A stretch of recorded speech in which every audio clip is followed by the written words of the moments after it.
आज समाजवादी पार्टी ने मुस्लिम महिलाओं के लिए अलग से आरक्षण देने की मांग की। इसके जवाब में गृह मंत्री अमित शाह ने कहा कि हम धर्म के आधार पर कभी भी आरक्षण नहीं देंगे, क्योंकि संविधान में धर्म के आधार पर आरक्षण देने की कोई अनुमति नहीं है।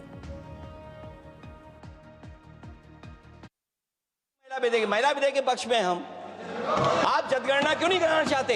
ये अध्यक्ष महोदय, आप सेंसस ये इसलिए नहीं करना चाहते हैं कि जैसे ही जनगणना होगी हम सब लोग जाति गणना मांगेंगे, जाति गणना होगी तो हम आरक्षण मांगेंगे, इसीलिए आप लोग धोखा देकर के आना चाहते हैं। अखिलेश जी ने कहा जनगणना क्यों नहीं हो रही। मैं पूरे सदन के माध्यम से देश की जनता को बताना चाहता हूं, जनगणना का काम शुरू हो चुका है, जारी।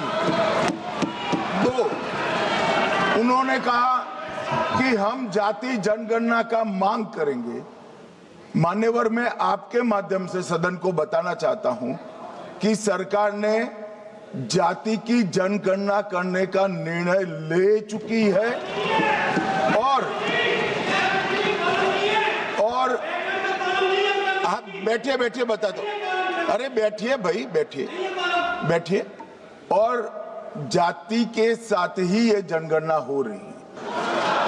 समाजवादी पार्टी का चले तो घरों की भी जाति तय कर ले।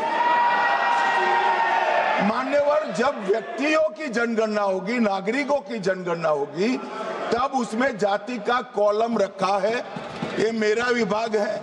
मैं सदन को आश्वस्त करना चाहता हूं कि ये जनगणना जाति जनगणना के साथ ही होने वाली है।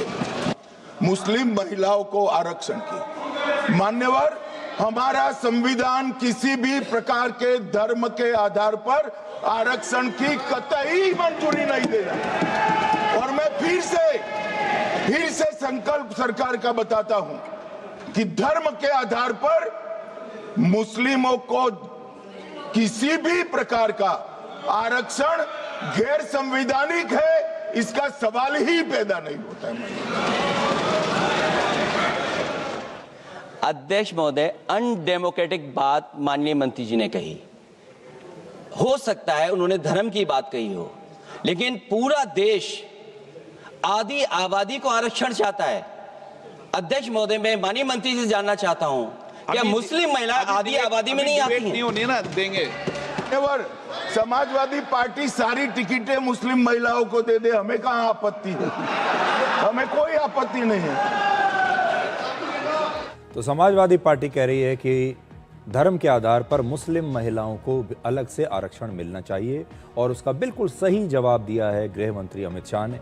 और वो ये कहते हैं कि आप चाहें तो अपनी सारी टिकटें आप मुस्लिम महिलाओं को दे सकते हैं, आप चाहें तो अपनी सारी टिकटें मुस्लिम प्रत्याशियों को दे सकते हैं। इसलिए आने वाले समय में जब खास तौर पर उत्तर प्रदेश में विधानसभा का चुनाव आने वाला है, तो इस देश की जनता को और उत्तर प्रदेश के लोगों को भी ये खास तौर पर देखना चाहिए कि समाजवादी पार्टी जैसी विपक्षी जो पार्टियां हैं, वो यहाँ खड़े होकर तो बहुत मुद्दे उठाती हैं कि मुसलमानों के अलग से आरक्षण होना चाहिए, धर्म का मुद्दा, ध्रुवीकरण का मुद्दा वो उठाते हैं, लेकिन जब वो टिकट बांटते हैं तो कितने मुसलमानों को टिकट देते हैं, ये बात डायरी में नोट करके रखनी चाहिए। तो जैसा आपने देखा कि विपक्ष इस पूरे बिल को गिरा देना चाहता है। विपक्ष नहीं चाहता कि ये नई सीटों का जो सिस्टम है ये लागू हो, और इसी के साथ जुड़ा हुआ है महिला आरक्षण। अगर ये सीटों का बिल पास नहीं हुआ तो फिर महिलाओं को 33% आरक्षण भी नहीं मिलेगा, क्योंकि जब सीटें ही नहीं बढ़ेंगी तो फिर आरक्षण और कैसे मिलेगा। आज कांग्रेस पार्टी के नेता प्रियंका गांधी ने भी कहा कि उनकी पार्टी इस मुद्दे पर सरकार का बिल्कुल समर्थन नहीं करेगी। दरअसल इसी सरकार ने महिला आरक्षण का जो विधेयक सर्वसहमति से 2023 में पारित कराया था, उसमें दो चीजें थी जो इस विधेयक में नहीं है।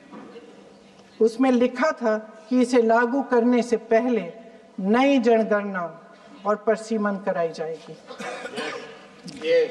अब अचानक क्या हो गया? मन बदल गया, और इतनी जल्दबाजी क्यों? ये हमारे देश की सच्चाई है कि प्रतिनिधित्व का सवाल जनसंख्या के सवाल से जुड़ा हुआ है। जब तक जातीय जनगणना नहीं होती, सभी वर्गों को उचित प्रतिनिधित्व नहीं मिल सकता। ये अनिवार्य है।